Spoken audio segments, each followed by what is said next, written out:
In celebration of his first year in office, President Bola Tinubu has instructed his ministers to share their performance reports with the public. The Minister of Information and National Orientation, Mohammed Idris, announced at a press briefing in Abuja on Wednesday that the modest first anniversary celebration will feature sectoral media briefings by the 47 federal ministers beginning on the 23rd of May. Hadiza Bala Usman, the President's Special Advisor on Policy Coordination and head of the Central Delivery Coordinating Unit, confirmed that the unit had received performance reports from at least 20 of the 35 ministries.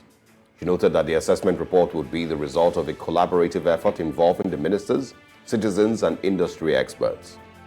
We're joined this morning by Ayodele Adio, who's a media strategist, to, of course, have conversations surrounding this. Good morning, Ms. Adio. Good morning. Thank you for having me. So before we get into the conversation on the one-year performance review of the ministers, let's first of all get you to talk about Landmark and the Lagos-Calabar Coastal Highway, the decision to disembark, of course, because of the submarine cables that they, realized, were there and they didn't want to disrupt weeks after people had warned, about this. And of course, the lack of the EIA, document and all of that. So let's get your thoughts on that first of all.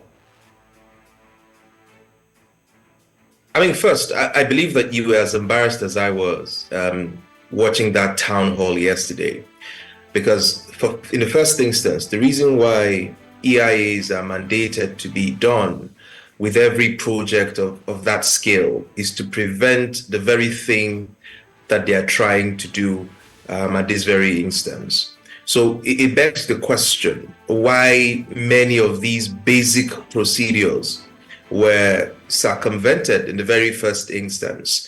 That project never got approval from the National Assembly. The funds did not come based on an approval from the National Assembly with very little oversight. There was very little, if any at all, competitive bidding. And just as there wasn't any EIA, environmental impact assessment. And so you wonder what the hurry was with embarking on a project that lacked the basic, scrutiny and transparency that you would expect for a project that was going to cost over 15 trillion. So it's quite laughable the way that we govern here in Nigeria. And you see, when we made the argument at the time that you can save businesses and you can save jobs simply by following, the earlier route that actually boycotted the destruction of many of the businesses along that particular corridor. And whatever the cost it was going to be, you would have been able to save jobs. You would have been able to save what is a major part of Lagos and Nigeria's tourism industry. And you would have been able to inspire confidence in the business community. But unfortunately, the arrogance of senior government officials, the arrogance and their law of power just makes them not to listen. And I think that the fundamental problem here is that it appears that you have a lot of people in government, in senior positions in government, who really haven't built an enterprise before, who really do not understand what the average business owner in Nigeria has to go through to build successful businesses. And so they do not have problems tearing down or destroying businesses at the slightest of opportunity, because really and truly, many of them really have no idea or clue what it means to build successful businesses. Just very little have had that very, very, very important privilege. And so I'm saddened, as I always am, about a group of political elites who have no respect for businesses, who have no respect for the rule of law, and who seem to be antithetical to due process. And that's what you find yourself in situations like this, where you have to look, completely clueless, like you didn't know what you were doing in the first instance, because you simply refused to follow basic laid down procedures. And I think this still ties to the conversation about, looking at the ministers and their 1 year in office. Dave Umahi, the Minister of Works, this is the biggest story that we've seen in his time in office so far. I'm sure you have also seen the clip where he was being asked about the environmental impact assessment, and he said he was going to make it available, and now he's turned around to say that he will not be making it available to the public. What do you think that this whole landmark situation conveys? What message is it sending to foreign investors, not just to Nigerians? We've seen the impact it's having on Nigerian businesses. But what message are we sending to investors, especially because we're our economy and where we are right now, we're so keen. Every other day, our president is either traveling or having a meeting to move foreign investors. But with this action, what message are we conveying? Well, I mean, again, like I always say, you have a group of people who haven't really managed real businesses and so do not understand the optics, the implication of some of these optics. And I'll help, try to make the point as simple as I can. The reality is, what you're projecting to the international community is that you're a country that, one, seems to have very little or no rights for property. The second is that you have no respect for businesses and you have no intention whatsoever to protect businesses in your country. The third is that you are saying that you have very weak judicial institutions. And fourthly is that you're saying there is very, very little social contract between citizens and those that they elect. Now, these four things send a message to international organizations, multinationals, and businesses that doing business in your country is highly risky. And it's highly risky because they cannot see any effort that the government makes in, one, trying to protect businesses, two, in making businesses, have the kind of environment that they require to thrive, and three, that there are very little policies in place that support growth, scale, and sustainability of many of these businesses. And so it's almost impossible to see any serious business organization try to set shop in Nigeria because of all this obvious reality.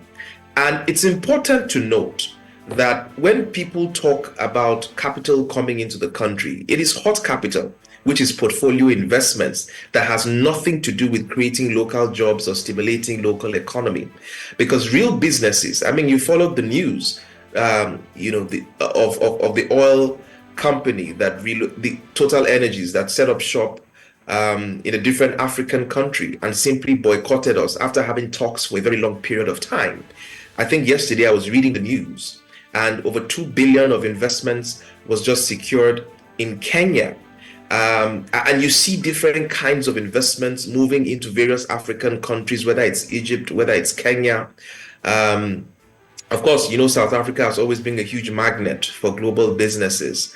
But the reality is the decisions that we continue to make, especially at the highest level of government, shows a lot of hostility for businesses and makes it almost impossible for well-meaning businesses to attempt to make any reasonable investments in our country. And that really and truly does a lot of damage to our economy and our ability to... I agree with that. I think you can also tell from their attitude when these companies decide to leave Nigeria. There's nobody who even chases after them to try to convince them to stay. They just ignore that. Exactly. But let's move on and talk about the performance reviews now.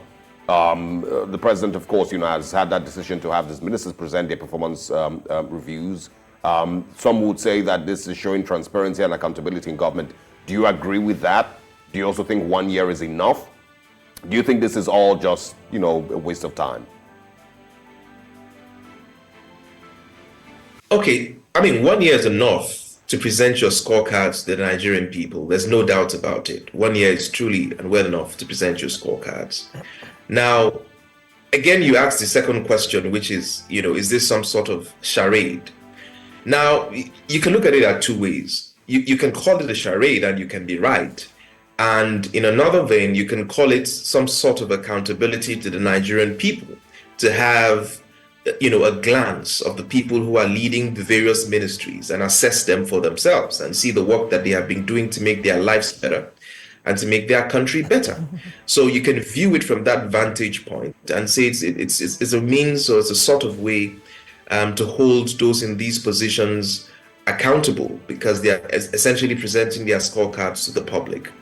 But the truth is, the buck has to still stop at the president's table, because the president appointed each and every one of these ministers, albeit recommended by state governors or party leaders.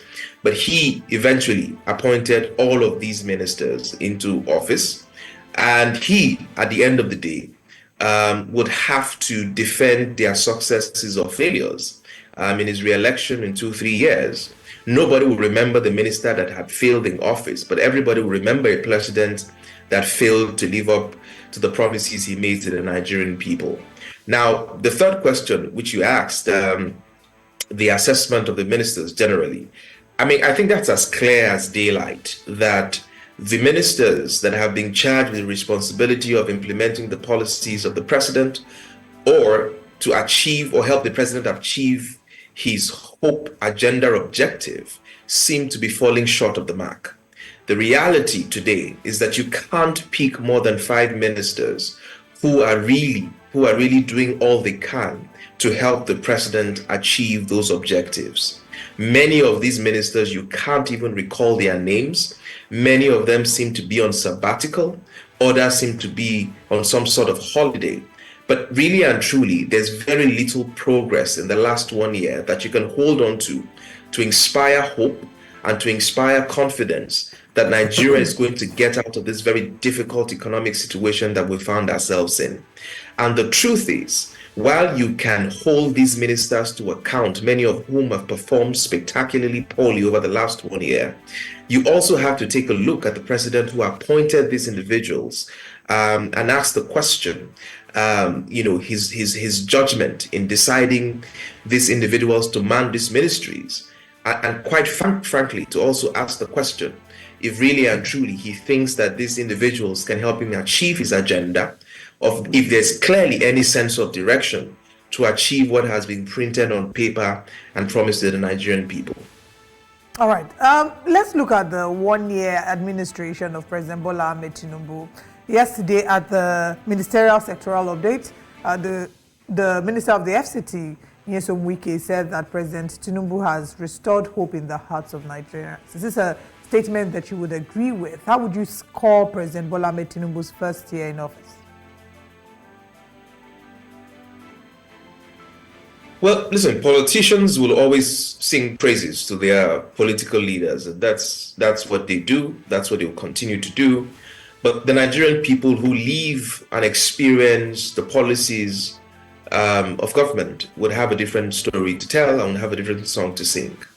Now, I'm not going to make an argument, a broad or a sweeping generalization of whether or not the president has performed poorly or badly in the last 1 year. I'd like to focus on the evidence that are hardly disputable to the Nigerian people.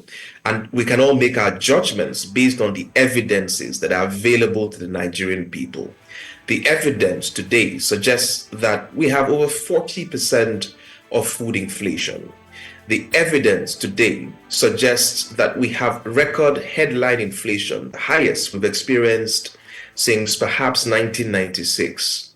The evidence suggests that our economy has shrunk. If you do a comparative analysis in the last decade, the evidence suggests that the average purchasing power of the Nigerian has weakened. Data suggests that over 1,000 manufacturing businesses have shut down. The data suggests, obviously, that a lot of small businesses have folded up because they are grappling with high energy costs, whether it's electricity, whether it's petrol, whether it's diesel. The data also suggests that the house living income crisis has worsened across many cities, in the country. So when you look at these facts and these evidences stacked before you, it is almost impossible to make a logical argument in favor of the government in power as we speak. Unemployment has worsened, just as poverty has also worsened. The saddest part of it all is that if you put 10 economists together today as we speak, none of them will be able to articulate clearly the economic direction of this administration. And that is the most worrying of it all. There's been a lot of policy somersaults. There's been very poor, clear thinking. There's been a lack of coherence in policy implementation. And it's just been topsy-turvy. It's just been haphazard in the last 1 year. Decision is taken today. It is reversed 7 days from now. We seem to be putting the cart before the horse in many instances. It's just very hazy. It's truly very hazy. Mr. Adio, have you seen this happen, anywhere else, where we have an event for everyone to present their own scorecard, to the president and the vice president? I mean, this is new, for myself. I don't know if it's happened anywhere else. So, have you seen it happen anywhere else? And do you think it's even necessary? Or should Mr. President already have his own metrics with which he rates the performance of these people? And should, by impulse, decide when or if, to keep them or not? Well, to be honest, I'm not sure that it's such an absurdity to have ministers present their scorecards, because if we run a parliamentary system of government where ministers are actually members of parliament, you would have had a situation where you see ministers defend their scorecards in parliament, right? Just like you have in the British Parliament and in other countries that run a parliamentary system of government. So it's not such an absurdity to see ministers present their scorecard, before the public. It may be a bit of an anomaly in a presidential system, of government, where usually the head of government, which is the president, is the one that typically defends his scorecard before the citizens of that particular country, and in our case, in Nigeria. So it's not such an anomaly. The problem here, obviously, is that you cannot have watched what occurred yesterday in that so-called ministerial briefing and have confidence that we're headed in the right direction. You could not have paid rapt attention to many of what was said by many of these ministers and believe truly that the objective of the president is being implemented, and if there's any hope that's why I'm asking, and that's why I mentioned earlier, that does Mr. President have metrics with which he rates these ministers? Does he have set goals with which he would rate the Minister for Power, the Minister for Health? I mean, are there certain things that he wants to see done in a 1 year time frame or 2 year time frame with which he can say to the Minister of Power that I don't think you are getting it right and you maybe should step down for somebody else? Or are we just going to have the same dance? I mean, we would have to ask Hadiza Bala Osman that question, if there are clear metrics that the president intends to use to rate the performances of his ministers. Hadiza will be in a better position to answer that question, and maybe the Minister for Information. But the reality is, whether or not the president has that particular metric in place, the Nigerian people who feel the pulse of the policies that have been implemented by this administration already have passed a judgment of the governance they've experienced in the last 1 year. If you travel from Kano to Abeokuta, from Karanamoda to Enugu, there is a unanimity that Nigerian people have gotten extremely poorer, that there's a lot of pressure on businesses across the country, there's a lot of apprehension, there's a lot of hopelessness from millions of Nigerians, there's a lot of young Nigerians trying to flee the country. That's the reality. You can't run away from this reality that millions of Nigerians are hungry. Over 5 million Nigerians are at the brink of starvation as we speak. There's an energy crisis. I mean, there's insecurity plaguing the country. You have a situation where 500 people can be kidnapped, in broad daylight without the slightest of resistance from security agencies. And mind you, I think it's important to stress the fact that because the economy has been so bad, because people have been struggling to feed and to survive, a lot of attention has been taken away from how bad insecurity or how insecurity has worsened over the last 1 year. There's kidnappings every day, there are killings every day. I mean, it's just very uninspiring. And I hope that it's something that's happening in different sectors, Mr. Dew. Education, we're looking at healthcare, insecurity, the economy, the quality of life of the average Nigerian. There's too many angles to look at that we cannot unfortunately cover in this conversation. But on the 29th of May, we have a special broadcast where we are going to be attempting to delve into some of these areas and these sectors a lot deeper. But we've run out of time for this particular conversation. Mr. Ayo Adio, thank you so much for joining us this morning. Thank you. It's been a pleasure speaking with you. Thank you. It's good to have you.